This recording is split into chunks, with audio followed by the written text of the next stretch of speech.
नमस्कार दोस्तों, स्वागत है आपका हमारे YouTube चैनल पर। आज मैं आपको सुनाने जा रही हूँ अंधेर नगरी चौपट राजा नाम की कहानी। एक समय की बात है, एक बहुत ही ज्ञानी और समझदार साधु महात्मा थे जिनका नाम था गुरु महंत जी। उनको दो चेले थे, एक का नाम था गोवर्धन दास और दूसरे का नाम था नारायण दास। गुरुजी अपने दोनों चेलों के साथ जगह जगह घूमते, लोगों को ज्ञान देते और ईश्वर की भक्ति में लीन रहते। एक दिन घूमते घूमते वे तीनों एक बहुत ही सुंदर और बड़े नगर के पास पहुँचे। दूर से देखने पर वह नगर सोने की तरह चमक रहा था। चारों तरफ बड़ी बड़ी इमारतें थी, बाजार सजे हुए थे और लोगों की चहल पहल थी। नगर के बाहर पहुंचकर गुरु महंत जी रुक गए। उन्होंने अपने दोनों चेलों से कहा, बच्चों देखो सामने कितना सुंदर और विशाल नगर दिखाई दे रहा है। यहाँ रहने वाले लोग भी अमीर और सुखी लगते हैं। हम साधु संत हैं, हमारा काम भिक्षा मांगकर प्रभु का भजन करना है। तुम दोनों नगर के भीतर जाओ और कुछ भिक्षा मांग कर लाओ ताकि आज के भोजन का प्रबंध हो सके। नारायण दास तुम पूर्व की दिशा में जाओ और गोवर्धन दास तुम पश्चिम की दिशा में जाओ। गुरु की आज्ञा पाकर दोनों चेले झोला उठाकर नगर की तरफ चल दिए। गोवर्धन दास स्वभाव से थोड़ा लालची था और खाने पीने का बेहद शौकीन था। जब वह नगर के मुख्य बाजार में दाखिल हुआ तो उसकी आंखें फटी की फटी रह गई। बाजार में चारों तरफ रौनक थी। वह एक मिठाई की दुकान पर गया जहां गर्मागर्म जलेबियां, कलाकंद, रसगुल्ले और ताज़ा बर्फी सजी हुई थी। गोवर्धन दास ने हलवाई से पूछा, क्यों भाई हलवाई, यह मिठाई क्या भाव दी? हलवाई ने बड़े सहज भाव से उत्तर दिया, बाबा जी टके सिर। गोवर्धन दास को अपनी कानों पर विश्वास नहीं हुआ। उसने सोचा शायद उसने गलत सुना है।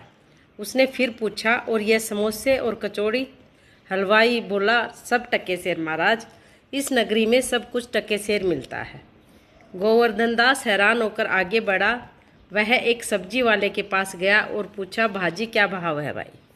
सब्जी वाला बोला, टके सिर बाबूजी, भाजी हो या खाजा सब टके सिर। वह आगे एक सुनार की दुकान पर गया, वहाँ भी वही हाल था। कपड़े की दुकान पर गया तो मलमल और रेशम भी टके सिर। गोवर्धन दास खुशी से उछल पड़ा। उसने राह चलते हुए एक आदमी को रोका और पूछा, भैया इस अनोखे नगर का क्या नाम है और यहाँ के राजा कौन है? उस आदमी ने मुस्कुराते हुए कहा, बाबा जी आप नए आए लगते हैं। इस नगरी का नाम अंधेर नगरी और हमारे महाराज का नाम है चौपट राजा। गोवर्धन दास के मुंह से अचानक निकल पड़ा, अंधेर नगरी चौपट राजा, टक्के शेर भाजी टक्के शेर खाजा। उसने सोचा कि ऐसी जगह तो स्वर्ग जैसी है जहाँ बिना किसी मेहनत के सिर्फ 1 टक्के में भरपेट मिठाई मिल सकती है। उसने भिक्षा में मिले 7 पैसे निकाले और हलवाई के पास जाकर बोला, भाई इन पैसों की पूरे 7.5 और शेर मिठाई तोल दो। हलवाई ने एक बड़ा सा थाल भरकर मिठाई गोवर्धन दास को दे दी। गोवर्धन दास खुशी खुशी मिठाई का थाल उठाकर नगर के बाहर अपने गुरुजी के पास लौट पड़ा। उधर नारायण दास भी अपनी भिक्षा लेकर लौट आया था। जब दोनों चेले गुरुजी के सामने इकट्ठा हुए तो गोवर्धन दास ने बड़े गर्व से वह भारी भरकम मिठाई का थाल गुरुजी के सामने रख दिया। गुरु महंत जी ने चकित होकर पूछा, गोवर्धन दास इतनी सारी मिठाइयाँ कहाँ से लाए? क्या कोई बड़ा दानी मिल गया था? गोवर्धन दास ने दांत निपोरते हुए कहा, नहीं गुरुजी, यह नगरी तो साक्षात बैकुंठ है। यहाँ हर चीज़ का एक ही दाम है। टक्के शेर भाजी मिलती है और टक्के शेर ही खाजा यानी मिठाई मिलती है। इस नगरी का नाम अंधेर नगरी है और यहाँ के राजा का नाम चौपट राजा है। मैंने भिक्षा के पैसों से यह 7.5 शेर मिठाई खरीदी है। अब हमें कहीं और जाने की ज़रूरत नहीं। हम यहीं रहेंगे, आराम से खाएंगे और प्रभु के गुण गाएंगे। गोवर्धन दास की बात सुनकर गुरु महंत जी गंभीर हो गए। उनके चेहरे पर चिंता की रेखाएं उभर आई। वे दूरदर्शी थे, बुद्धिमान थे। उन्होंने कुछ देर सोचा और फिर गहरी सांस लेकर कहा, सुनो गोवर्धन दास, जहाँ गुण और अवगुण में कोई फर्क ना हो, जहाँ सोने और लोहे का भाव एक हो, जहाँ गधे और घोड़े को एक ही लाठी से हाँका जाता हो, वह जगह रहने के योग्य नहीं है। जिस नगर का नाम अंधेर नगरी हो और राजा चौपट यानी मूर्ख हो, वहाँ कभी भी कोई भी संकट आ सकता है। मूर्ख राजा के राज में न्याय नहीं अन्याय होता है। मैं तो इस नगर में एक पल भी नहीं रुकूंगा। तुम दोनों भी मेरे साथ अभी के अभी चलो। नारायण दास ने तुरंत गुरु की बात मान ली और अपना झोला उठा लिया। लेकिन गोवर्धन दास का मन तो उस 7.5 सेर मिठाई और टक्के सेर के भाव पर अटका हुआ था। उसने गुरुजी से कहा, गुरुजी आप तो बेकार ही डर रहे हैं। ऐसी सस्ती और सुंदर जगह छोड़कर हम कहाँ भटकेंगे। जंगलों में सूखी रोटियां चबाने से तो अच्छा है यहाँ रहकर शक्कर मिठाई खाए जाए। मैं तो यहीं रहूँगा। गुरुजी ने उससे बहुत समझाया। देखो गोवर्धन, लालच का फल हमेशा बुरा होता है। मूर्खों की नगरी में कब किस पर आफत आ जाए कोई नहीं जानता। आज मेरी बात मान लो। लेकिन गोवर्धन दास टस से मस नहीं हुआ। अंत में गुरुजी ने हार मानकर कहा, ठीक है जैसी तुम्हारी इच्छा, लेकिन याद रखना अगर कभी कोई विपत्ति आ जाए, कोई संकट आए तो अपने इस बूढ़े गुरु को याद कर लेना। इसके बाद गुरु महंत जी और नारायण दास उस नगरी को छोड़कर चले गए। गोवर्धन दास वहीं रह गया। वह रोज बाजार जाता, टके सेर के भाव से रसमलाई, रबड़ी और पेड़े खरीदता और मज़े से खाता। कुछ ही महीनों में खा खाकर वह सांड की तरह मोटा हो गया। उसकी गर्दन और कमर भारी हो गई। वह अपनी ही धुन में मस्त रहता था। अब कहानी में एक बड़ा मोड़ आता है। एक दिन अंधेर नगरी के राजा चौपट राजा अपने दरबार में ऊँघ रहे थे। तभी एक फरियादी रोता बिलखता हुआ दरबार में हाजिर हुआ। फरियादी ने दुहाई दी, दुहाई हो महाराज, दुहाई हो, न्याय कीजिए, मेरा सब कुछ लौट गया। राजा ने आंखें मलते हुए कहा, क्या हुआ रे, क्यों चिल्ला रहा है, साफ साफ बता। फरियादी बोला, महाराज मैं कल्लू बनिए की दीवार के पास से गुजर रहा था कि अचानक उसकी पुरानी दीवार भर भरा कर गिर गई और उसके नीचे दबकर मेरी बेचारी बकरी मर गई। महाराज मुझे न्याय चाहिए, कल्लू बनिए को सजा मिलनी चाहिए। राजा ने अपने मंत्रियों की तरफ देखा और हुक्म दिया, मामला गंभीर है। एक बेकसूर बकरी की जान गई है। जाओ कल्लू बनिए को पकड़कर दरबार में पेश करो। सिपाही तुरंत गए और कल्लू बनिए को घसीटते हुए दरबार में ले आए। कल्लू डर से कांप रहा था। राजा ने कड़क कर पूछा, क्यों रे कल्लू, तूने ऐसी कमज़ोर दीवार क्यों बनाई कि वह गिर गई और इस गरीब की बकरी मर गई। तुझे इस अपराध के लिए फांसी की सज़ा दी जाती है। कल्लू बनिया हाथ जोड़कर रोने लगा, अरे महाराज मेरा कोई कसूर नहीं है, मैं तो निर्दोष हूँ। दीवार मैंने थोड़ी बनाई थी, वह दीवार तो कारीगर ने बनाई थी। उसने चूना गारा ठीक से नहीं मिलाया होगा, इसलिए दीवार गिर गई। इसमें मेरी क्या गलती है। राजा ने सोचा बात तो सही है। उसने कहा, अच्छा कल्लू को छोड़ दो और उस कारीगर को पकड़ कर लाओ जिसने दीवार बनाई थी। कारीगर को पकड़ कर लाया गया। राजा ने कहा, क्यों रे कारीगर, तूने दीवार ऐसी क्यों बनाई कि वह गिर पड़ी और बकरी मर गई। कारीगर ने तुरंत हाथ जोड़े और बोला, महाराज मेरी कोई गलती नहीं। जब मैं दीवार बना रहा था तो चूने वाले ने चूने में पानी बहुत ज़्यादा डाल दिया। पानी ज़्यादा होने की वजह से चूना कमज़ोर हो गया और दीवार गिर गई। इसमें चूने वाले का कसूर है। राजा ने कहा, यह भी ठीक है, कारीगर को छोड़ो और चूने वाले को पकड़ कर लाओ। अब चूने वाले को दरबार में लाया गया।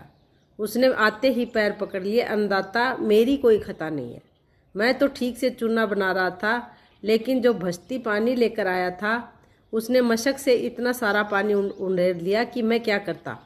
कसूर उस भश्ती का है। राजा ने चिल्लाकर कहा, तो भश्ती को लाओ, चूने वाले को जाने दो। भश्ती दरबार में आया। वह थर थर काँप रहा था। राजा ने कहा, क्यों रे भश्ती, तूने चूने में इतना पानी क्यों डाला। भश्ती बोला, महाराज रहम करे, मेरी कोई गलती नहीं। कसाई ने मुझे जो मशक यानी पानी का थैला बना कर दिया था वह बहुत बड़े साइज का बना दिया। उसमें पानी ज़्यादा आता था। अब मशक बड़ी थी तो पानी भी ज़्यादा गिर गया। कसूर कसाई का है महाराज। राजा ने माथा खुजलाया और कहा, अरे यह तो बहुत लंबा मामला है। भश्ती को छोड़ो, कसाई को पकड़ो। कसाई को लाया गया। कसाई ने कहा, हुजूर मेरा कोई दोष नहीं, मैं तो छोटी मशक ही बना रहा था, लेकिन गडरिये ने मुझे जो भेड़ की खाल बेची वह भेड़ ही बहुत बड़ी और भारी भरकम थी। बड़ी भेड़ की वजह से खाल बड़ी हो गई और मशक भी बड़ी बन गई। इसमें असली कसूर उस गडरिये का है। राजा ने आदेश दिया, कसाई को हटाओ, गडरिये को हाजिर करो। गडरिया दरबार में आया। उसने कहा, महाराज मैं तो छोटी भेड़ ही बेच रहा था, लेकिन ठीक उसी समय बाजार से कोतवाल साहब की सवारी गाजे बाजे के साथ निकल रही थी। उस धूमधाम को देखने के चक्कर में मेरा ध्यान भटक गया और मैंने अनजाने में बड़ी भेड़ कसाई को दे दी। इसमें कसूर मेरा नहीं, कोतवाल साहब का है, जिनकी सवारी ने मेरा ध्यान भटकाया। राजा खुश हो गया। अरे वाह, आखिरकार असली मुजरिम मिल ही गया। कोतवाल को पकड़ो। उसकी वजह से भेड़ बड़ी बिकी, मशक बड़ी बनी, पानी ज़्यादा गिरा, चूना गीला हुआ, दीवार गिरी और बकरी मरी। सारी आफत की जड़ यह कोतवाल ही है। जाओ, कोतवाल को बांध कर लाओ। कोतवाल साहब को दरबार में लाया गया। वे अपनी सफाई देने लगे, लेकिन चौपट राजा तो चौपट राजा ही थे। उन्होंने चिल्लाकर कहा, चुप रहो, कुछ सुनने की ज़रूरत नहीं। तुम्हारी शान शौकत की सवारी की वजह से एक गरीब की बकरी की जान गई। तुम्हें अभी के अभी फांसी पर लटकाया जाएगा। राजा के सैनिक तुरंत कोतवाल को लेकर फांसी के चबूतरे की तरफ भागे। जल्लाद ने फांसी का फंदा तैयार किया, लेकिन जैसे ही कोतवाल के गले में फंदा डालने की कोशिश की गई, एक बड़ी मुसीबत खड़ी हो गई। कोतवाल साहब बहुत दुबले पतले थे। उनकी गर्दन इतनी पतली थी कि फांसी का फंदा उनके गले से नीचे सरक कर छाती तक आ जाता था। जल्लाद परेशान हो गया। अगर ऐसे में फांसी दी जाती तो नियम टूट जाता। जल्लाद भागता हुआ राजा के पास आ गया और बोला, महाराज, अनर्थ हो गया। फांसी का फंदा बड़ा बन गया और हमारे कोतवाल साहब बहुत दुबले हैं। फंदा उनके गले में आ ही नहीं रहा। अब क्या करें? चौपट राजा ने अपना मूर्ख दिमाग दौड़ाया और गंभीर होकर कहा, यह तो न्याय का मामला है। किसी की बकरी मरी है तो किसी न किसी को तो फांसी पर लटकना ही होगा। न्याय होना बहुत ज़रूरी है। एक काम करो, पूरे नगर में घूमो और जिस किसी भी आदमी की गर्दन मोटी हो, जो तगड़ा और मोटा ताजा हो, उसे पकड़ कर ले आओ और फांसी पर लटका दो। बस न्याय होना चाहिए। सैनिकों को हुक्म मिल गया। वे नगर में ऐसे आदमी को ढूंढने निकले जो मोटा हो। अब सोचिए, उस नगर में सबसे मोटा कौन हो रहा था? जी हाँ, हमारे गोवर्धन दास जी, जो मुफ्त की मिठाइयाँ खा खा कर मज़े से गोल मटोल हो चुके थे।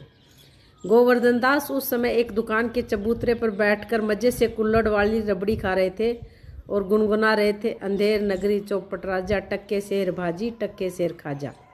तब भी 4 सिपाही वहाँ पहुँचे। उन्होंने गोवर्धन दास को चारों तरफ से घेर लिया। एक सिपाही बोला, चल भाई मोटे बाबा, चलो, महाराज ने याद किया। गोवर्धन दास हैरान हो गया। उसने कहा, अरे भाई, मुझसे क्या खता हुई? मैं तो एक सीधा साधा साधु हूँ, भिक्षा मांग कर खाता हूँ। राजा साहब मुझे क्यों बुला रहे हैं? सिपाही हंसते हुए बोले, बाबा जी, आपने कोई गुनाह नहीं किया। गुनाह तो कोतवाल ने किया है, पर उसकी गर्दन पतली है। महाराज का हुक्म है कि किसी मोटे आदमी को फांसी दी जाए ताकि बकरी की मौत का न्याय हो सके, और इस पूरे नगर में आपसे मोटी गर्दन किसी और की नहीं है। इसलिए चलिए। गोवर्धन दास के होश उड़ गए। उनके हाथ से रबड़ी का कुल्हड़ छूटकर गिर गया। अब उन्हें अपने गुरुजी की कही एक एक बात याद आ रही थी। जहाँ गुण और अवगुण का भेद ना हो, वह अंधेर नगरी है, वहाँ मत रहो। गोवर्धन दास रोने लगे, चिल्लाने लगा, मुझे बचाओ, मुझे बचाओ, मैं बेकसूर हूँ। लेकिन राजा के निर्दयी सिपाहियों ने उसकी एक ना सुनी और उसे खींचते हुए फांसी के चबूतरे की तरफ ले गए। गोवर्धन दास दिल से अपने गुरुजी को याद करने लगा, हे गुरुजी, आप कहाँ हैं? मुझे बचा लीजिए। मैंने आपकी बात नहीं मानी, उसी का फल मुझे मिल रहा है। गुरुजी, रक्षा करो। कहते हैं, सच्चे दिल से पुकारा जाए तो गुरु हमेशा मदद के लिए आते हैं। गुरु महंत जी अपनी दिव्य दृष्टि से सब देख रहे थे। वे अपने चेले नारायण दास के साथ तुरंत उसी समय अंधेर नगरी के फांसी स्थल पर पहुंच गए।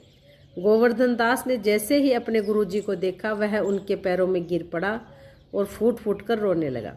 गुरुजी, मुझे बचा लीजिए, ये लोग बिना किसी कसूर के मुझे फांसी दे रहे हैं। गुरु महंत जी ने गोवर्धन दास को ढांढस बंधाया और कहा, घबराओ मत, चुप हो जाओ। फिर गुरुजी जल्लाद और सैनिकों की तरफ मुड़े और बोले, सुनो भाइयों, मैं इस साधु का गुरु हूँ। इसकी अंतिम इच्छा पूरी करने के लिए मुझे इसके कान में एक आखिरी मंत्र फूंकने दो। सैनिकों ने कहा, ठीक है महाराज, आप मंत्र फूंक लीजिए। गुरु महंत जी ने गोवर्धन दास के कान में जाकर कुछ बुदबुदाया। कान में मंत्र सुनते ही गोवर्धन दास के चेहरे का भाव बदल गया। वह अचानक उछल पड़ा और चिल्लाकर बोला, नहीं, अब मैं फांसी पर लटकूंगा, पहले मैं जाऊंगा। गुरुजी ने उसे पीछे खींचते हुए कहा, नहीं वत्स, तू क्यों लटकेगा? मेरी उम्र पूरी हो चुकी है, पहले मैं फांसी पर चढ़ूंगा। गोवर्धन दास बोला, नहीं गुरुजी, मुझे सिपाहियों ने पकड़ा है तो फांसी पर चढ़ने का हक मेरा है। दोनों गुरु चेले आपस में बुरी तरह लड़ने लगे। मैं लटकूंगा नहीं, मैं लटकूंगा। यह तमाशा देखकर वहां खड़े सैनिक और जल्लाद और मंत्री सब हैरान रह गए।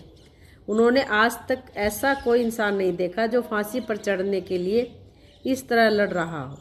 यह अजीबोगरीब खबर तुरंत राजा चौपट राजा के कानों तक पहुंची। राजा खुद दौड़े दौड़े फांसी के चबूतरे पर आए। राजा ने गुरुजी से पूछा, बाबा जी, आप दोनों इस तरह क्यों लड़ रहे हैं? फांसी पर चढ़ने के लिए भला कोई क्यों मरेगा?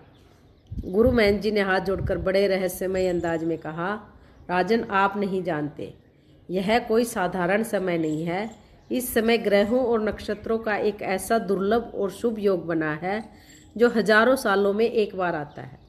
इस शुभ घड़ी में जो कोई भी इस फांसी के फंदे पर झूलेगा वह सीधा स्वर्ग जाएगा और अगले जन्म में चक्रवर्ती सम्राट बनेगा। उसके कदम चूमेगी पूरी दुनिया। राजा की आंखें लालच से चमक उठी। उसने सोचा, मैं राजा तो हूँ ही, लेकिन अगर मैं इस समय मरूंगा तो अगले जन्म में पूरी दुनिया का राजा यानी चक्रवर्ती सम्राट बनूंगा। मैं अपना राजपाट किसी और को क्यों लेने दूँ? राजा ने तुरंत चिल्लाकर कहा, हटो, सब पीछे हटो, कोई फांसी पर नहीं चढ़ेगा। हमारे होते हुए कोई और चक्रवर्ती सम्राट कैसे बन सकता है? जल्लाद, फंदा मेरे गले में डालो, मैं खुद फांसी पर चढ़ूंगा। मंत्री, कोतवाल और सिपाही सब चुपचाप देखते रह गए। किसी में हिम्मत नहीं थी कि राजा को रोके। राजा ने खुद फांसी का फंदा अपने गले में डाला और जल्लाद से कहा, खींचो रस्सी। जल्लाद ने जैसे ही रस्सी खींची, मूर्ख राजा चौपट राजा वहीं ढेर हो गए। राजा के मरते ही पूरी प्रजा खुशी से झूम उठी कि चलो इस मूर्ख राजा से पीछा छूटा। गुरु महंत जी ने गोवर्धन दास का हाथ पकड़ा और मुस्कुराते हुए कहा, देखा गोवर्धन, लालच और मूर्खता का अंत ऐसे ही होता है। गोवर्धन दास ने कान पकड़कर गुरुजी से माफ़ी मांगी और हमेशा के लिए लालच छोड़ दिया। इसके बाद वे तीनों वापस अपने आश्रम लौट गए। तो दोस्तों, इस कहानी से हमें ये सीख मिलती है, जहाँ विवेक और न्याय ना हो, जहाँ